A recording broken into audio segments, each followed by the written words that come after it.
Hello, welcome to White Tarot, where the reader is bubbly, but the readings can get dark.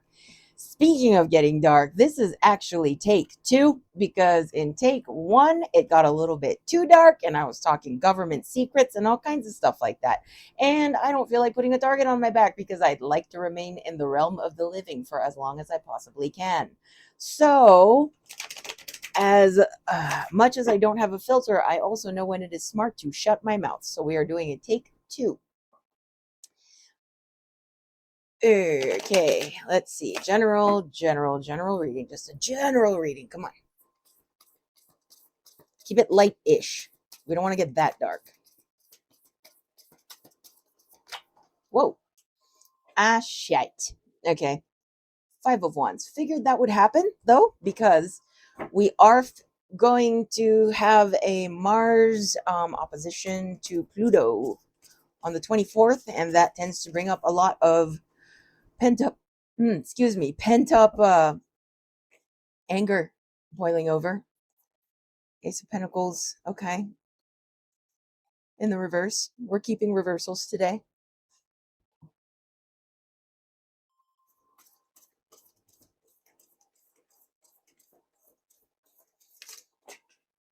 And the Tower in the reverse.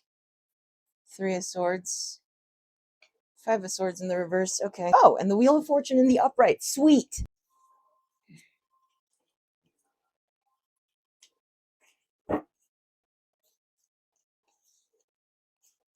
I always like a positive spin on things. Or at least I try to give a positive spin on things. But sometimes things are just fucking miserable. You know what I mean? Yep. And that's just how life is sometimes. Life be that way sometimes. Let's see here.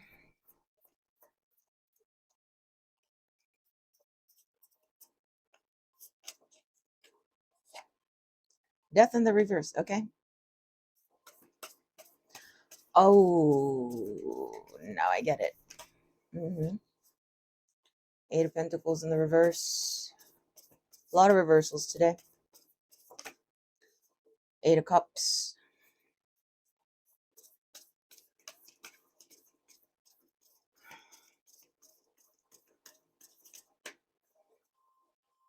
That's too many.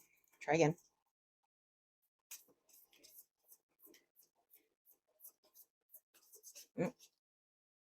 6 of Cups. Okay.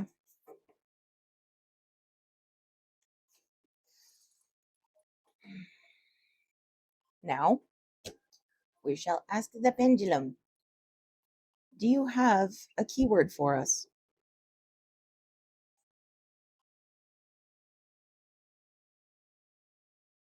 T R U S T. Trust. Okay. So, all right. I'll be blunt. The feeling that I get is, you know how we're going through eclipse season, right? And I'm not the only reader apparently that's picked up on this, how all of the zodiac signs that I've been reading on seem to be going 180 degrees, complete opposite direction of how they normally operate. As in, the Libras are growing a backbone. They're actually going deeper rather than staying in the superficial. Taurus is being taught to let go because we don't like to let go. What's ours is ours. That's how we tend to be. I can tend to myself adopt yeah, I don't compete. I shouldn't have to compete for what is already mine. If we are together, I own you and you own me. And that is how it is. But anyway, Taurians are learning to let go. Capricorns are learning to go with the flow. You know, Virgos are learning to, you know, get out of their, I mean, they're literally represented by the Hermit card in the deck. They're learning to get out of their shells and do something different, do something new, to put a little more oomph uh in their life. You know what I mean? So anyway, everybody seems to be going through a 180. But there are people also that are resisting. There are people also that are resisting their tower moments, resisting the new opportunities for something new. 5 of Wands is about conflict. And that kind of represents the vibe of the Mars opposing Pluto situation here. But you know, as far as why there's going to be so much conflict around that time, September 24th, is because of this. It's because there are people that are resisting their path of growth. Three of Swords, and that resistance causes a lot of pain. Like, I just came out with the Libra reading today. And I kept saying, stop fighting it. Your usual coping strategies are not going to work right now because they're not meant to. That's the point of an eclipse season, is it's pushing you towards change. And the harder you resist change, the harder you resist inner growth, it only causes you more pain. And that's kind of why people like me are out here saying, hey, this is the direction that you need to go. But we can give you advice all we want, and we can tell you which way you're meant to go all we want. But if you don't go that way, we're not going to shit on you, but the universe will, to be honest with you. Because a lot, I've learned this from experience, is that the more we try to resist change, like the longer we spend at a toxic workplace, the longer we spend in a toxic relationship, the longer we spend in situations where we're not meant to be in, the longer we stay in mindsets that we're not meant to be in, we're only making our own lives harder, to be frank. Because later on, if we don't make those decisions ourselves, the decision is going to be made for us. Yep. That's when life happens to you. And Five of Swords is about self-destruction, self-destructive tendencies. That, to me, in the reverse, feels like there's also a lot of resistance to letting things like that go. Wheel of Fortune, though, we have luck is on your side. Death in the reverse, a resistance of death. And death is about death and rebirth, right? It's about change. It's about dramatic change. Eight of Pentacles is about self-mastery, resisting that too. Sitting in the Eight of Cups, which is the energy of loss. Because honestly, before, I think it was a little bit before the eclipse season, I saw an uptick, like a dramatic uptick in divorces, just in my inner circle. Just in people that I know of at least 7 divorces. Okay. And so in a divorce, the thing that I've noticed is that, someone walks away better for it. Someone walks away because they've outgrown the situation and they know it. So they left. There are always people that are left behind too. And there are always people that are going to be sitting there thinking, I lost someone, or they left me. I feel abandoned. And then try to blame the other person instead of doing the inner work and thinking about how their actions drove that person away. I hate to be blunt, but that's a thing. And it's a thing that's been happening. It's a thing that I've been seeing around me, is this trend, this uptick in divorce, and the people being left behind refusing to grow from it.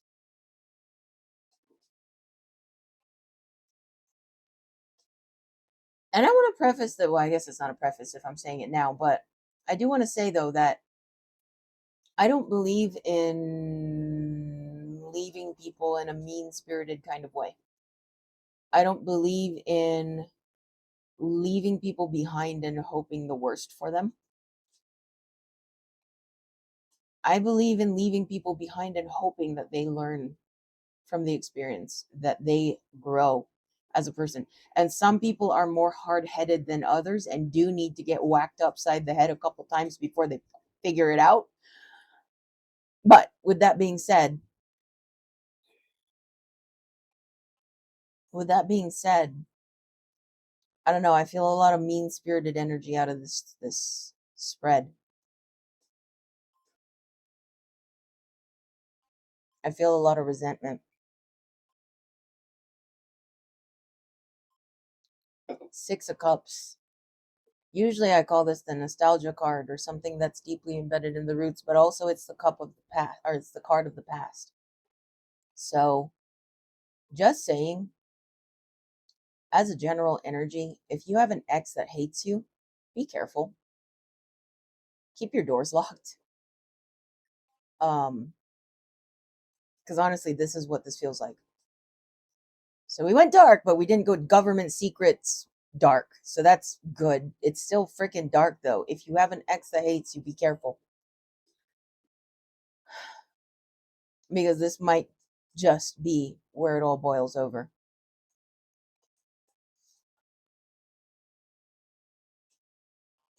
That's scary. Now let's pull an archetype card. Hi, Harry. Hi, honey. Aw, he's adorable.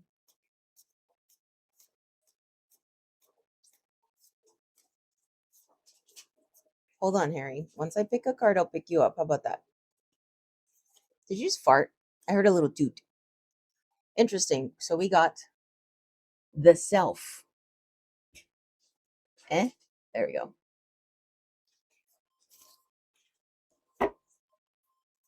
Harry, did you get tangled up and stuff? Hold on.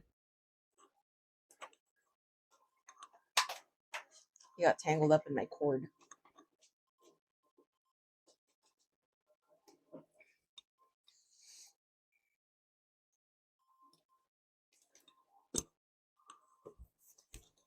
Okay.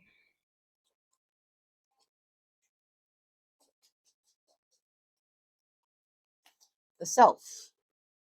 The soul, the witness, the watcher. The self is the prism that allows the spectrum of our personalities to radiate. It does not judge, prohibit, suppress, or oppress any of its parts, as it lovingly knows that all aspects have a time and place, and leads us to experience the full breadth of life's offering. The self is the central abiding container, the awareness of the infinite universe of possibilities. When this card appears, it's a call to step back in, to witness consciousness, to observe yourself navigating the world. Ask yourself, am I the stew or am I the chef? In most situations, our ego draws us into the cauldron where we swirl, spin, and smolder in chaos. Yet the self is a graceful culinary dancer, watching, waiting, observing as the spectrum of ingredients become the flavor of our life. Look in the mirror for 30 seconds or more. Attempt to see the you behind the you. This, honestly, I've been trying to spit this out for videos now, but this perfectly explains the process of looking within yourself and knowing yourself. Because it is the ego that stops us from doing so. It is the ego that tries to make us feel better when what we need to do isn't make ourselves feel better, but rather sit through the suck. Because looking at yourself is a humiliating process. It is easy to go down the rabbit hole of self hatred when we take an objective look at ourselves. And honestly, learning how to look at myself objectively is only a skill that I developed through almost 3 years of therapy and 2 more years of meditation. Because meditation is the process not of emptying your mind and being calm, but rather getting more in touch with yourself, observing your thoughts from an objective standpoint. It's learning to distance yourself from yourself and look at yourself from a third party perspective. Second party perspective? Yeah. And once we do that and we look at ourselves objectively without the need to try to make ourselves feel better, without the need to justify or deflect or defend ourselves, and we can look at ourselves from a non judgmental place, that is how we create the capacity to look at ourselves this way. When we train our mind to stop running from the truth of ourselves. I also think that humans tend to have this like fear, this visceral fear of being wrong or being bad. We all want to think that we're the hero, the good guy.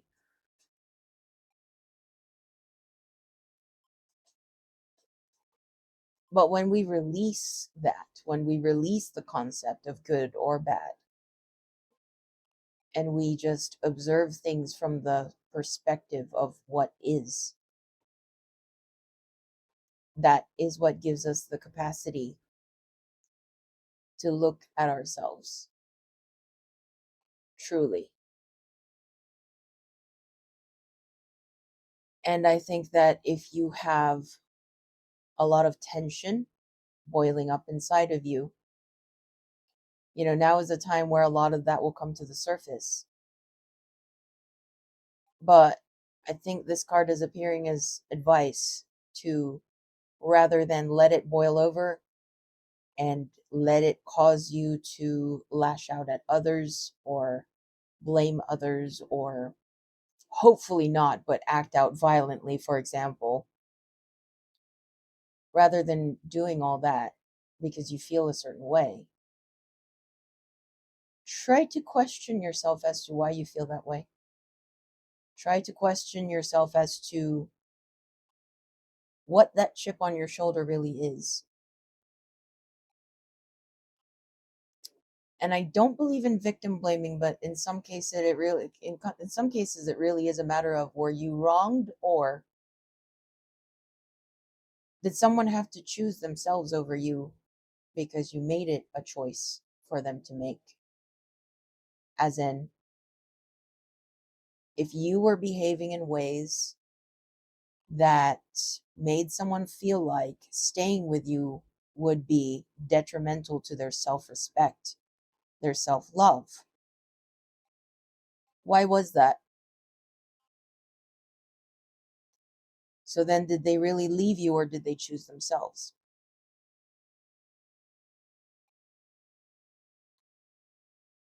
And how did it end up in a situation where it was a choice between you or themselves?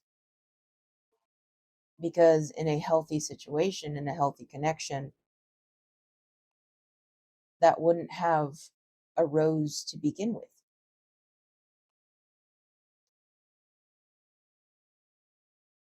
It looks like it's time for some deep self reflection. There we go. I spat it out.